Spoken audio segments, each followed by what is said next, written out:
Radio Publique Africaine.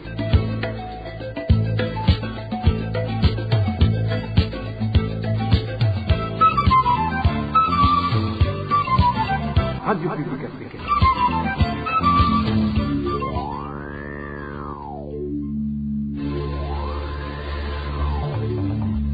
C'est le moment de suivre le journal parlé en français. À la présentation, Émile Nivasumbo. Bonsoir et bienvenue dans le journal du 29 février 2024. Voici les principaux titres. Les activités politiques dans le milieu scolaire dénoncées par les parents d'élèves à Bouraza. Les détails à suivre tout à l'heure. Et l'état des routes laisse à désirer dans certains coins du pays. Nous nous rendrons à Rumongue et dans la ville de Bujumbura au début du journal. Et certains fonctionnaires de l'État vont bientôt bénéficier des avantages bloqués depuis 2016. L'annonce faite par le ministre de la fonction publique que vous allez également suivre dans cette édition. C'est tout pour le sommaire. Le développement, c'est tout de suite.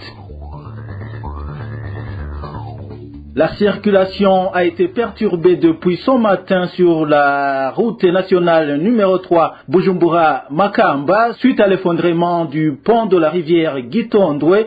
C'est sur la colline Karonda en commune et province Rumongue. Sur les deux rives de cette rivière étaient garés plusieurs véhicules, notamment ceux assurant le transport en commun ainsi que des camions poids lourds transportant du carburant. Ce pont avait été détruit par de fortes pluies dans la nuit du 10 février courant, causant également la perturbation du trafic sur cette artère qui relie Bujumbura, la capitale économique, et le sud du pays. Les usagers de cette route indiquent qu'ils avaient alerté depuis sur le risque d'effondrement, mais rien n'a été fait. Ils demandent que ce pont soit réhabilité dans les plus brefs délais et que de telles infrastructures soient bien entretenues, tenant compte de leur utilité dans la vie des citoyens et du développement du pays.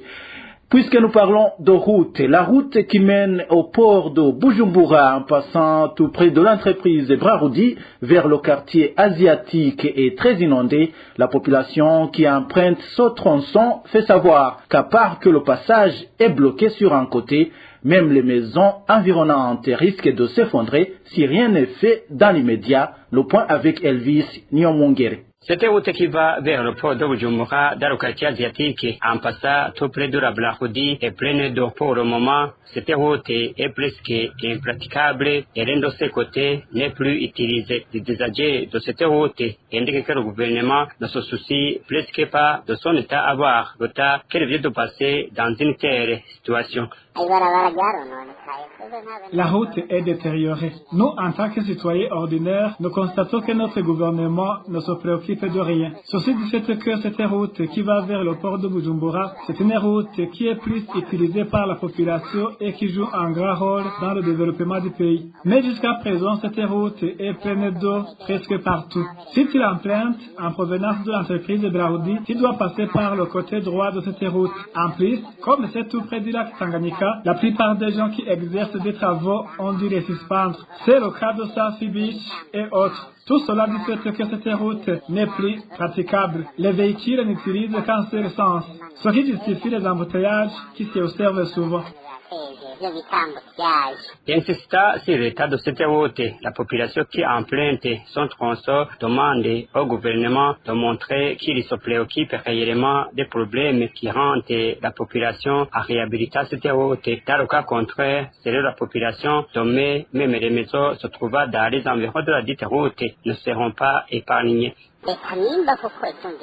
Si le gouvernement aime vraiment sa population, qu'il réhabilite les routes du Burundi. D'ailleurs, à voir la durée que l'eau vient de passer dans cette route, on a même installé des blocs ciment sur les bords pour bloquer la circulation, mais cela n'a rien changé pour cette route. Donc, même en cas de l'évaporation de l'eau, ça sera trop tard pour cette route, au point qu'aucun véhicule lourd ne pourra pas emprunter ce tronçon. Pire encore, cette route était l'une des routes encore en bon état qui nous restait au Burundi. Donc, le gouvernement devrait faire quelque chose pour bien entretenir cette route. Sinon, même les maisons se trouvant dans les environs vont être touchées. Nos sources exerçant dans les environs du port de Bujumbura, faut savoir que même certaines activités génératrices de revenus complétées au bord de lac Tanganyika, tout près du port de Bujumbura, ont été déjà suspendues à cause de cette route. La RPA n'a pas encore pu joindre l'agence de route au Burundi pour s'exprimer sur l'état de cette route. Dans un instant, nous parlons éducation. RPA. Certains parents des élèves de l'école fondamentale Moussave, située sur la colline Mibanda, commune et province Rumongue, accusent le directeur de cette école et le représentant des parents d'avoir refusé de leur expliquer comment ils ont utilisé leurs contributions destinées à l'achat des livres et d'autres matériels. Ces parents demandent aux autres responsables de l'éducation d'exiger des explications à ce directeur. Plus de détails avec Eric Nyonzima. Les parents des élèves de l'école fondamentale de Moussave font savoir qu'ils ont contribué au mois d'octobre de l'année passée une somme de 6 millions destinée à l'achat des livres et au paiement des salaires des professeurs vacataires. Notre source indique qu'ils ont d'abord donné 4 millions et ils ont par après ajouté 2 millions. Les livres achetés ne sont pas suffisants et les salaires de ces professeurs vacataires n'ont pas été payés, précise notre source. Le directeur Emin Hakutimana, en complicité avec le représentant des parents, prénommé Daniel Nikugize, ont collecté une somme d'argent pour l'achat des livres et pour subvenir à d'autres besoins de l'école. Les parents ont contribué une somme de 4 millions. Après un mois, ils ont ajouté 2 millions. On a acheté des livres et on a fait quelques activités. Mais quand les parents demandent des éclaircissements sur la gestion de cet argent, personne ne les répond. Que ce soit le directeur et le représentant des parents. Le directeur dirige cette école depuis très longtemps. Il la gère comme son propriété privée. Après affaire toujours notre source, ce directeur a commencé à faire des intimidations aux parents soupçonnés de vouloir savoir la gestion du montant contribué et autres problèmes de cette école. Les parents demandent aux autorités supérieures de ces responsables de l'école de s'enquérir de cette situation et que les concernés expliquent comment ils ont géré ce monde. Quand les parents demandent, ils ne disent rien. Ce qui est triste est la façon dont ce directeur insulte les élèves dont les parents suivent de près les problèmes de cette école. Il leur dit que leurs parents n'ont pas été sur le bas de l'école. Contacté par la rédaction de la RPA, Rémi Nakarutimana, le directeur de l'école fondamentale de Moussave, a dit qu'il a organisé une réunion et ses 35 parents ont répondu présents et il leur a montré le rapport de la gestion de son montant. Toujours en page éducation, certains parents d'élèves de la commune Wuraza en province Gitega s'insurgent contre les activités politiques en milieu scolaire organisées par le secrétaire permanent de la commune et le directeur communal de l'éducation. Samedi et dimanche, les élèves de cette commune auraient appris à voter pour le CNDD-FDD aux prochaines élections. Le point avec Emmanuel Niungeko. L'exemple récent qui illustre cette politisation du milieu scolaire est celui qui s'est passé samedi dernier au lycée communal de Mahonda, dans la direction communale de l'éducation de Wuraza, province de Gitega. Au moment où les élèves de cet établissement s'apprêtaient de rentrer après les cours, on vit venir le secrétaire permanent de l'administrateur de la commune de Wuraza, suivi par le directeur de l'éducation dans la même commune. Une source qui était sur le lieu témoigne. C'était samedi lorsque les élèves ont été obligés de rester en classe après-midi. Est venu alors Étienne Daïtoyeko, secrétaire permanent de l'administrateur, et a commencé à les raconter des histoires des partis politiques, des histoires de 1965, 70 et 93. Ensuite, Dayahoze est arrivé et ils ont d'ailleurs choisi un comité des élèves qui vont faire la propagande du parti CNDD-FDD au sein de la population. La même scène s'est déroulée le dimanche 25 février chez les élèves des écoles fondamentales de Gisura, Endava 1. Notre source fait savoir que ces élèves ont été invités pour suivre des instructions liées au vote pour le compte du parti au pouvoir. Ces parents demandent que cette attitude du secrétaire permanent de l'administrateur et du directeur communal de l'éducation de Wuraza soit sanctionnée. Au lieu de maximiser le temps pour l'enseignement, il l'utilise pour apprendre aux élèves que le CNDD-FDD est le seul parti qu'il faut voter et qui puisse conduire au changement, et c'est déplorable. en tant que parents, nous demandons que ce comportement cesse immédiatement. Et si réellement il y a des autorités au Burundi, il faut que les nommés Jean-Marie Ndayahose et Étienne Ndayitwayeko reçoivent une punition qu'ils méritent. À ce propos, la rédaction de la RPA n'a pas pu joindre Étienne Ndayitwayeko, encore moins Jean-Marie Ndayahose, respectivement secrétaire permanent de l'administrateur et directeur communal de l'éducation, pour recueillir leurs réactions. Quittons Gitega pour nous rendre à Makamba où les habitants de différentes communes de cette province s'inquiètent de la multiplication des personnes qui se disent capables de combattre le fétichisme, une situation qui sème la peur au sein de la population parce que ces personnes entrent dans les ménages sans consentement des propriétaires et des fois les soutirent des biens pour les avoir débarrassés des fétiches. Ces habitants demandent aux autorités administratives d'arrêter ce phénomène avant qu'il ne cause l'insécurité. Les détails avec Onésime de Chimagize. Après les communes de Nyanzarake et Mabanda, dans lesquelles se sont manifestés ces féticheurs communément appelés à Watontomozi, le cas le plus récent est celui de la commune de Kibago, Corinne Bukeye dans la localité de Boussor. Selon notre source, il y a eu d'abord l'organisation des réunions dans lesquelles a participé une partie de la population. Parmi les participants, certains habitants se sont engagés et ont même payé de l'argent pour que ces féticheurs viennent dans leur maison pour les débarrasser des fétiches malsaines. Ce qui a triste, c'est les habitants qui ne sont pas impliqués dans cette histoire de féticheurs et que même dans leur maison, ces gens y entrent et quand ils sortent, ils affirment qu'ils ont fini le travail et demandent une récompense. Témoigne notre source. Pour ceux qui n'ont pas été mis au courant de la réunion, cela suppose aussi que ces derniers n'ont pas également donné de l'argent. Si donc ces féticheurs entrent dans ta maison et à la sortie te disent qu'ils t'ont débarrassé des mauvais esprits, dans ce cas, si tu as 2 chèvres, ils tuent une sur place et emportent une autre, et s'ils t'informent qu'ils n'ont rien trouvé, là tu paies 9000 francs, sinon ils te prennent une poule ou un téléphone que tu pourras récupérer quand tu apporteras cet argent.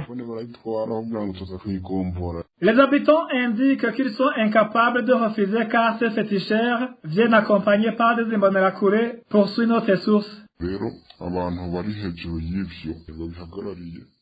L'équipe qui accompagne ces féticheurs est composée d'un certain Elias, surnommé Mujigo, accompagné par les imbonerakure Thierry, Nionsaba, renommé Mwungere, Eze et Ndoui. En date du 21 février dernier, Tantine Chutina Magara, gouverneur de la province de Makamba, dans son communiqué, a rappelé à la population de Makamba que le fétichisme n'est pas légal et a mis en garde toutes les personnes qui seront attrapées dans de tels actes qu'elle sera punie conformément à la loi. Elle a également demandé aux autorités à la base de suivre de près ce qui se passe dans les localités. Les fonctionnaires de l'État qui n'ont pas bénéficié du déblocage administratif après la suspension de leurs avantages depuis 2016 seront bientôt régularisés à travers leur salaire du mois de février. C'est le ministre de la fonction publique qui l'a dit ce mercredi. Selon le ministre Venuste Muyabaga, la disponibilité de salaire de ce mois va connaître un petit retard. Jusqu'à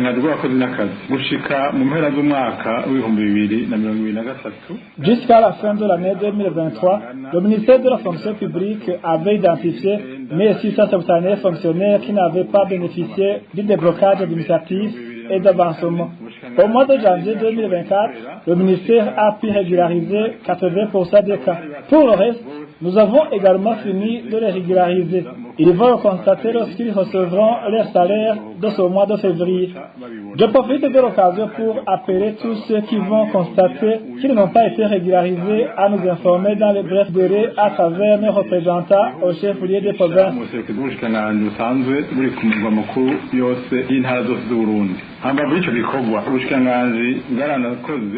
En plus de cela, le ministère a également traité 6782 dossiers des retraités qui avaient rencontré des problèmes techniques, de ceux qui avaient été mutés et d'autres qui avaient tel ou tel autre problème.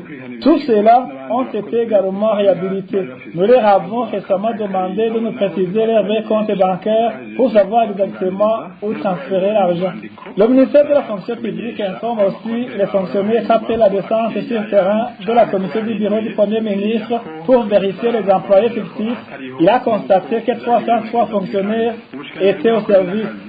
Nous avons ouvert leur compte au cours de ce mois en cours pour qu'ils continuent d'obtenir leurs salaires. Il y en a d'autres dont les salaires avaient été suspendus probablement parce qu'ils avaient été mutés vers d'autres ministères. S'ils trouvent qu'ils n'ont pas été régularisés, qu'ils nous informent de leur situation à travers les représentants du ministère de la fonction publique au niveau des différentes provinces du pays.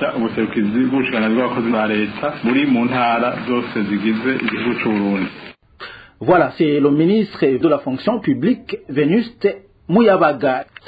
Pour clore cette édition, calvaire chez les réfugiés burundais du camp d'Onduta en Tanzanie, dont les maisons sont en train d'être détruites. Ils endurent la faim, le froid et surtout les maladies opportunistes menacent les enfants. Le pire est qu'ils n'ont plus le droit de se faire soigner, faute de documents qui leur ont été retirés. Il est aussi interdit à tout autre réfugié d'héberger ces malheureux sans abri. Suivez le témoignage de l'un de ces réfugiés. Je suis parmi les victimes de l'opération de démolition de maisons. Ils sont venus et ils m'ont accusé d'un commerce illégal. Ils ont alors démoli ma maison à partir des 4 coins. Ils ont en même temps emporté les tôles et les piliers en bois. L'opération était dirigée par le responsable du cas et les sanctions comme exécutant. Les briques ont été complètement cassées. Les vivres et nourritures endommagées. Les habits et couvertures pleuvent. Il n'en reste rien tout simplement. Comme vous le voyez, j'ai des petits enfants ici. La pluie, le vent et le froid, toutes intempéries nous rejoignent ici, à ciel ouvert. Il est aussi interdit aux voisins et autres de nous héberger au risque de perdre également sa maison. L'on n'a absolument rien pour se servir.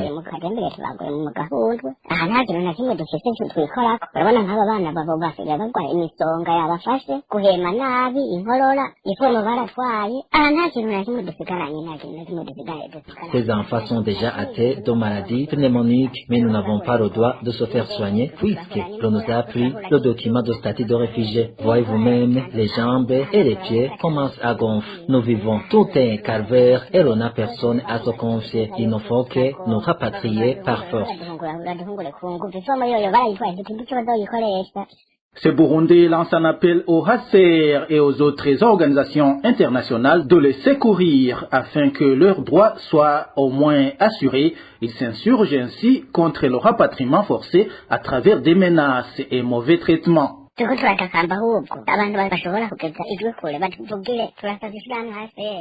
Nous supplions tous qui ont une voix qui porte le de plaider en notre faveur. Nous interpellons le HCR, mais ne serait complice de ce rapatriement forcé qui nous vienne au secours, surtout à garantir nos droits. Nous ne pouvons pas vivre sans travail comme si l'on était prisonnier et par la suite mourir de faim avec nos enfants.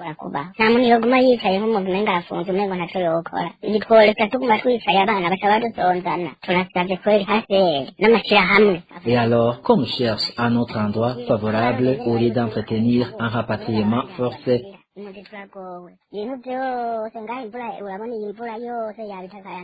franchement, nous n'avons nulle part à aller.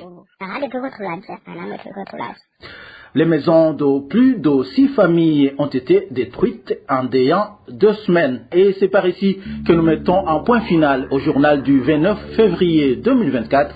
Merci à vous tous qui nous avez suivis. À la présentation, c'était Émile Niwasumba. Au revoir.